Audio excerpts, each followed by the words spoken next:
Of course I think we can win, and I'm fighting every single day to win. We've now put forward a plan that... Is that bird worrying you? Yeah. They're afraid of us. They can see that our movement is growing. Well, you're not going to have a stand in the Parliament. Let there be 1,000 lessons learned as far as I'm concerned. This is the 4ZZZ Break the Election podcast for the Queensland state election in 2024. Hello and welcome to the 4ZZZ Breaks the Election podcast, just 17 days away from the 2024 Queensland state election. My name is Mack, I'm a journalist, host and intern coordinator at 4ZZZ, and joining us today are... I'm Jasmin, she, her. Charlize, she, her. And Michael, he, him. And I'm Mack, he, him as well. In this podcast series, we will be bringing you up to date on the election and breaking down what is being said and why. Char, what's going on for our first story today? Brisbane's Youth Advocacy Centre has hit back at the LNP's proposed Regional Reset Camps program, saying it will do little to address the root cause of youth crime. The program would send people at risk of committing a criminal offence to a reset camp, which youth advocates say would be open to abuse and rack up a bill of $50 million to implement. The reset camps are already being compared to the Newman government's boot camps for young people, which cost over $16 million and are remembered as expensive failures. Now that's sort of a very good question to lead with. Do we need a second round of the Newman-era boot camps, which famously ballooned in cost from about $5 million to what was ended up to be $16 million for something that was known to be of no great help and a big waste of money? Would it be worth having a second one?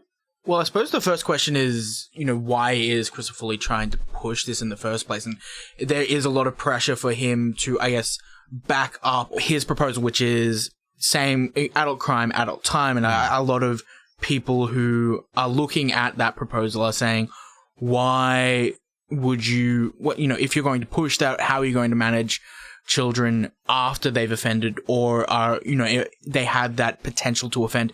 And I suppose this is his way of saying, this is our beliefs on what, this is our ideological beliefs as to why young people are offending. And we'll get into the statistics about whether they, those offenses are going up or not in a moment. But he's essentially saying that these kids need to be set straight. It's a little bit old hat, whether you agree with him or not, but that seems to be the opposition leader's position.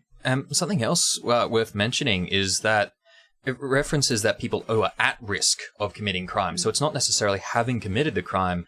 And typically, by their own admission, it's going to be people in largely lower socioeconomic areas or people who are just doing it more difficult than others. Is it truly targeting them, or how culturally sensitive would they be with the removal of people in high-risk areas? Because this is Queensland-wide. This could be up to Mount Isa, Cairns. It can be down south in Toowoomba or the Western, or just the Darling Downs, which even then would probably disproportionately affect Indigenous people too. Is this something that we truly need, or is this something that would be disproportionately effective of certain people? It's culturally sensitive, but also on top of that, it's hard because people are also struggling with mental health conditions that they can't go to school anymore for maybe a term or 2 terms, or people who have to be at home to look after family, look after loved ones that are suffering. And it's really hard because they might not even be at risk. So it's just assuming that all these people are at risk of crimes because they're not at school, but they don't even know the reasons that they aren't at school or aren't engaging in the schoolwork. It's just really insensitive all round, yeah. And I think another question that we may not even have the answer to, I don't think Christopher Lee does, is what would happen to these children while they're at the camps? Would they be wards of the state and everything that follows with it? Would the parents have any say in what's happening to the children? I think questions like these are pretty crucial when we're going to implement rehabilitation, re-education camps, which seem a bit on the nose. But just going to the next story, we've got one from Jasmin. Can you read us out for that one? Yep, so I've got a story just from yesterday. The Katter's Australian Party is pledging to introduce legislation repealing the 2018 abortion laws. The current law set by the Labor Party allows termination up to 22 weeks into pregnancy, and after this point, 2 medical practitioners would have to sign off on the procedure. On Tuesday, Robbie Katter said his party will, quote, quick as you like, put a repeal back into Parliament on those abortion laws.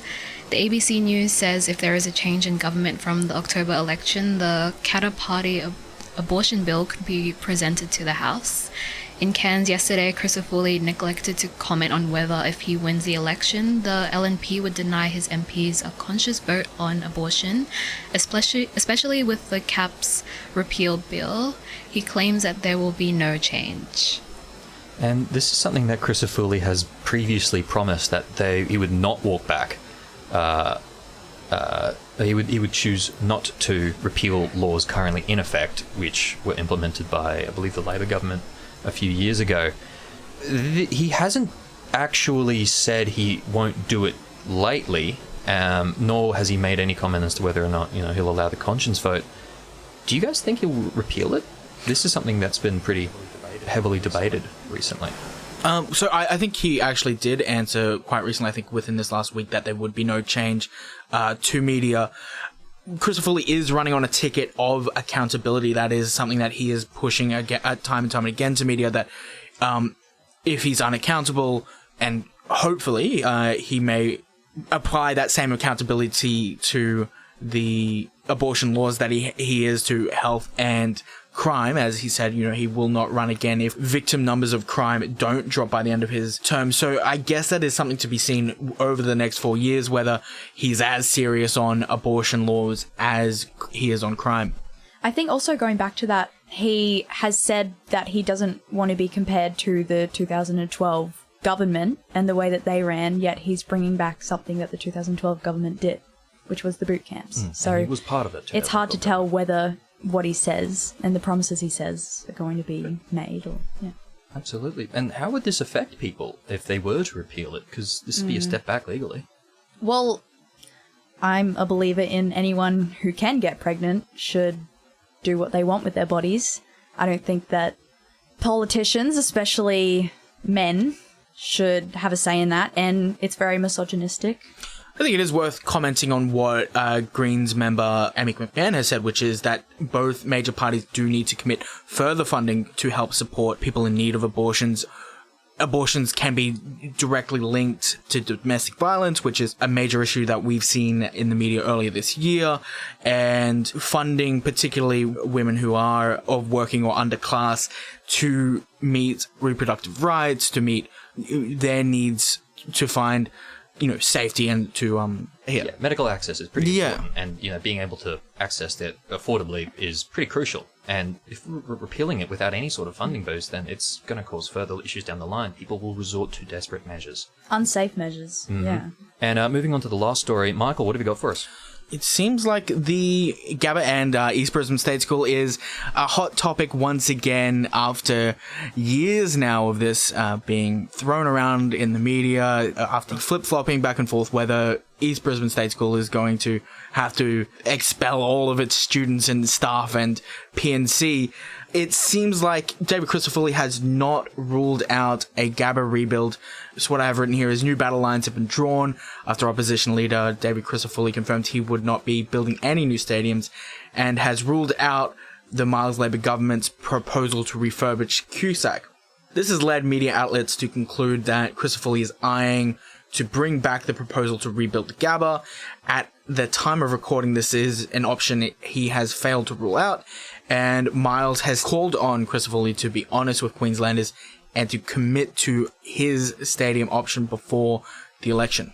And that's quite interesting, because he's offering nothing. He's offered nothing about what Brisbane, Queensland are going to do for the Olympics. So he's ruled out QSAC. He said he's not going to build any new stadiums, so naturally it is sound to think that he's going to look to refurbish the Gabba.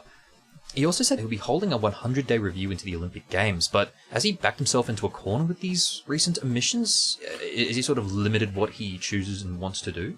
Well, one would fail to really, brainstorm any other options. If there's no new stadium either at Victoria Park, or I know a number of people put up proposals for Hamilton, what else is he going to do? If there's no QSAC, it's either Gabba, or we're having maybe the athletics at a very, very small Suncorp stadium. Is this going to put the East Brisbane State School back in the firing line, especially after the threat it was under last year? There's been no official announcement, while media have come out falsely saying that it's already been confirmed that the East Brisbane State School is saved. In fact, that's not true. No government officials have come out to say that the East Brisbane State School won't be demolished, but there seemed to be a bit of breathing room there when Miles ruled out the Gabba Rebuild.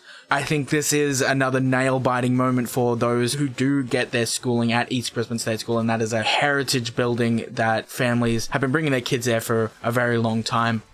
And that is all we have for 4ZZZ Breaks the Election podcast for today. For more updates, you can find us on 4ZZZ in our morning bulletins, Brisbane Line on Tuesdays, Thursdays and Saturdays at midday, and make sure to catch the Pineapple Rebellion at 9 a.m. on Fridays with Alexis Pink. If you want to support this project, subscribe to 4ZZZ at 4ZZZ.org.au/support. Thank you for joining us, and we'll be back tomorrow. Goodbye.